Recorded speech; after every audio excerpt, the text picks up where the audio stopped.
Rich Tehrani with TMC here. We're at CES 2012, and we're with Imagination Technologies, speaking with Tony King-Smith. And if you're not familiar, Imagination Technologies, they design a lot of the processors and intellectual property that finds their way into the computers, tablets, things like that that we use on a daily basis. And with that, we're going to talk with Tony. Welcome to the show. Thank you. So was I pretty accurate in how I described what your company? That was pretty spot on. I particularly like the fact you said we design processors. That's what we do. Graphics processors, video processors, communications processors, and even our own CPU. And really, one of the things that I heard you talking about a little bit earlier, actually, I just heard it in this room that we're in, is just your new GPU line. And I know that just GPUs have become so important because they just are very good on performance. They extract a lot of performance out of a limited amount of silicon, and they're being used in supercomputers, they're being used in all sorts of applications that you wouldn't think that they would be used in. And so I was hoping you could tell us about those. Yeah, we're very excited about our Series 6. GPUs, as you say, over the last few years have moved from a high-end, wouldn't it be nice, to absolutely essential for powering everything mobile and embedded. What's happened is that we've become very successful because we designed our GPUs from the start for low power and for integrating on chip. And so we started from a different point from the other guys in the graphics business, and that's paid big dividends for us.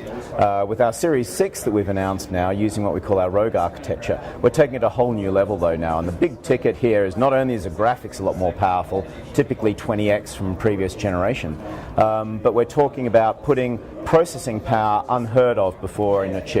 We're talking about Series 6 starting at around 100 gigaflops of processing power on chip, rising up through the range as we get more advanced cores up to a teraflop and more of processing performance. In a mobile device? In a mobile device. So that's really a supercomputer of 8 years ago, 10 years ago, Absolutely. 12 years, something like that? Yes. So really a Cray the size of this convention center. Well, I'm exaggerating a bit, the Las Vegas Convention Center, but a very large Cray machine, and you're basically cramming that in just 10 years into a tablet or mobile device. Hundreds of millions of those will be going out every year.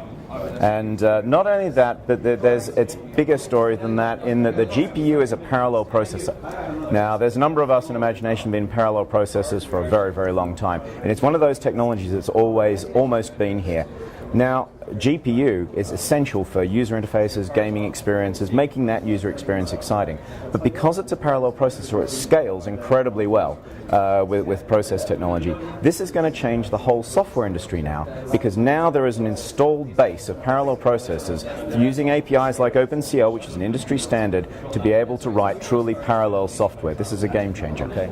So one of the big things about GPUs is using it not just for graphics, but also for high-performance compute. If you've got hundreds of gigaflops, how do you use them? OpenCL is the new API from Kronos, the same guys that did the graphics APIs, and we're showing here the benefits, even running on today's chips, using today's GPUs, what they can do. Here we're doing a typical application. We've got graphics running, algorithms on a camera. You can see these all running. We're running around 20, 24, 25 frames per second using both CPUs here. And you'll see the power here is 850 milliamps at 5 volts. So what we're doing is now we're going to use the GPU to take the load off the CPU and see what we get. So now we've shifted the same algorithms over to the GPU. You'll see the CPU loads dropped away to nothing, freed all that up. We've seen the speed has gone up. It's now up at 43 frames per second. So we're getting a performance boost. Really? Yeah. And that's from a dual-core CPU. But look here, what we've done is the power has now dropped down 0.66 amps at 5 volts. That's saving the best part of a watt of power whilst getting a performance improvement. And this is on a GPU that isn't even designed for GPU compute. Our Series 6 is designed for GPU compute and make much more things available. This is an example of the power that's going to come over the next few years to innovators creating the right OpenCL applications. So, I mean, think about advanced camera applications on smartphones, on tablets, just really making them even more advanced cameras than they are today. It's just the start. Augmented reality is a great example. Image analysis and recognition, being much more aware of facial recognition, gestures and so on, all the way through to computing the physics for advanced game engines, UIs. The applications are coming out day by day. It's a huge area, and this is coming back to this software revolution with the GPU as a parallel processor. This is how it's going to happen. Very, very exciting, really. So now your business model is similar to ARM Holdings, right? Because ARM, they design intellectual property, and other people will make the chips. Like Apple, for example, is a licensee, and they make the chips. So tell me, how do you compare and contrast to what ARM does? Well, ARM, like us, is an intellectual property company. We license our designs to semiconductor companies, and we get royalties from every chip that's sold. So I think between ARM and Imagination, we pretty much do an awful lot of what's great and good out there in the intellectual property business. What's different between us, ARM has done some great stuff on CPUs, but we've done a lot more of a system solution approach, from graphics engines to video and communications, display technologies, multi-threaded processors, audio.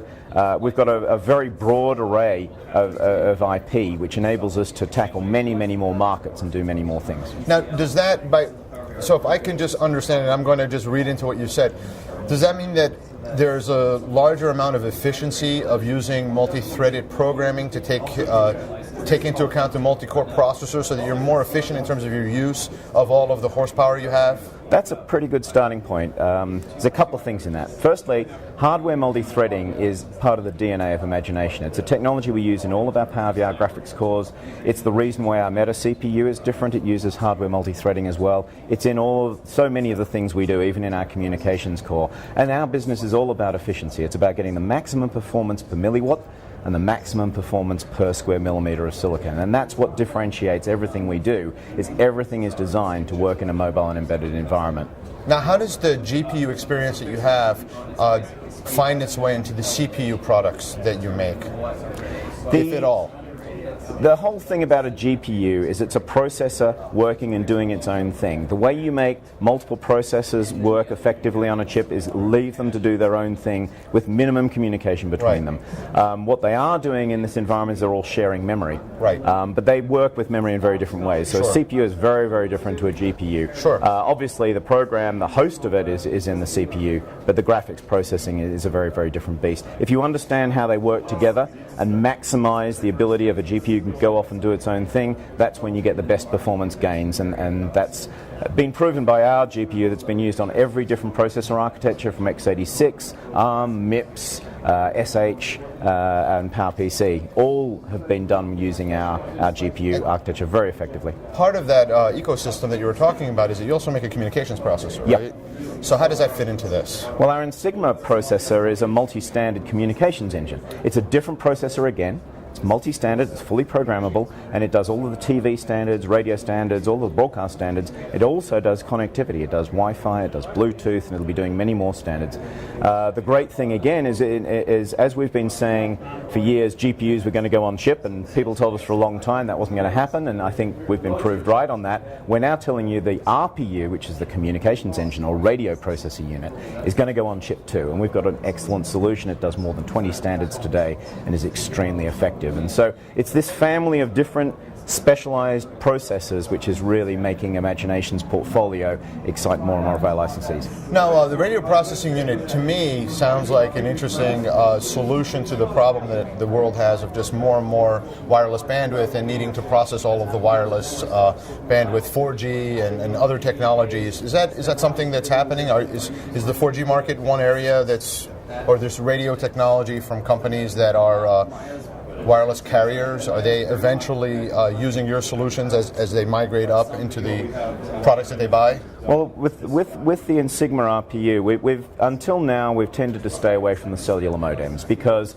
there's the type approval issues, it's a very specialized area, so we do everything else. Every other radio you can think of apart from the cellular modem. Our engine's perfectly capable of doing 3G, 2G, 4G modems, and we've already studied that, and so we've got some very interesting things going in principle for us to be able to do that as well. Some people watching will call you and contact you and want to take advantage of the efficiency. Yeah, but now go ahead, I'm sorry. But I think the other thing is this programmability, as we start getting into things like cognitive radio, gets very exciting. Our ability to have the communications engine that can change standards, change modulation schemes, different algorithms dynamically according to the spectrum available is what the promise of an RPU like ours offers. Now I had heard that referred to before as software-defined radio. Is that the same kind of thing when you call it it is cognitive? a software-defined radio. We try and stay away from it simply because a lot of people think of an SDR as being DSP, military, heavy-duty, and so on, and ours is power-optimized just like everything else we do. So it's extremely small, it's extremely low power, and that's why we prefer to call it this radio processor, and it is much more than just software-defined radio.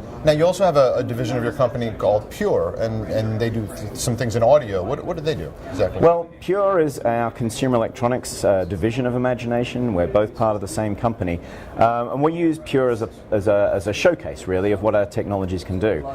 Pure is best known for digital radios and connected audio products, and they make consumer products, and they're on show here at CES here. But all of the products they make are using chips that only have our IP in them. So the communications for the radio is ours. It's the Insigma RPU. It's using our Meta processor to do all that stuff, and more of them are running Linux now. And so as an IP company, we never make chips. We'd just be competing with our licensees if we did. But what Pure does is it buys chips from our licensees, which makes an interesting early design win for anybody using our technology, and they turn them into great consumer products. Ah, interesting. And so we've got a means of showcasing what our stuff can do. So for example, with Pure, their connected audio products are now using our Wi-Fi technology, plus our multi-standard radio technology, and they're also using what we call our Flow technology, which is a complete connectivity solution, so that when you build a Wi-Fi enabled connected product, not only do you have the connectivity in the device, but we also do the portal and all the services and everything too. And we show that with Pure. It's shipping today, doing music, streaming, and commercial services. We're doing everything to shrink wrap a lot of technologies that people can get on doing very excited connected products in the simplest way possible. That's great. What's next? Lots more stuff. I think obviously what we're seeing is the multimedia stuff is getting ubiquitous. We're seeing a massively fast take-up of the smartphone type form factor right across the mobile phone TAM. And so we're now seeing this market rapidly heading towards billions of units a year with GPUs, powerful GPUs that we talked about, VPUs, the video processing units, and so on. So that's happening. But the next wave we see beyond that is this connectedness of everything. Everything, all products are going to be connected to the internet, and for that you've got to cost engineer everything to be super low power, super cheap, so we can get into tens of billions of devices. And that's exciting us. That's what our Flow technology and our connected processors are designed to do, complemented by all that multimedia rich. There's a lot more to come. It's a very exciting time. Great. Thanks for being on the program. Pleasure.